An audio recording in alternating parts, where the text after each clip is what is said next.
Alright, so what I have here is it's like a little smart trickle charger. You can use this thing for your car, from your lawnmower, jet ski, boats. It does lithiums, it does AGMs, pretty much any battery out there.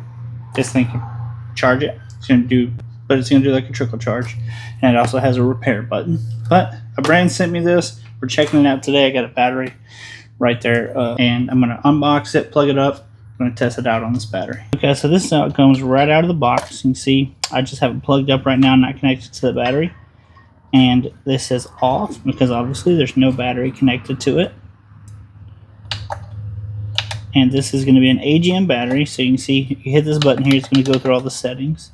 Car, lithium, AGM, bike, repair, DC. We are going to go to AGM because that's what this is. I'm going to connect the charger. See, now it's indicating. It's saying that this thing has 13.4 volts, 7.1 amps, 13.7 volts. It is 29 degrees Celsius. It's really hot out here.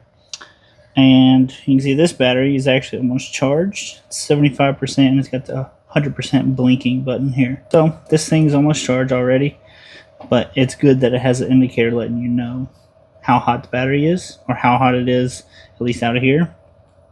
The amperage and the voltage. And I don't know if you can hear this or not, but there's a little fan going in here as well. So that's how it works, guys. This is my spare. My boat here has 5 different batteries, so I always like to have a spare. One of them goes bad, I can throw in my spare battery here, and I didn't have a way to charge it when I was out of the boat before.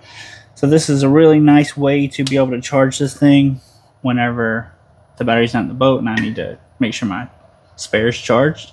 Nice little trickle charger to keep it 100%, so if I ever do need it, it's nice and charged. But that's it for me. I'm Chase. I'll see you next time.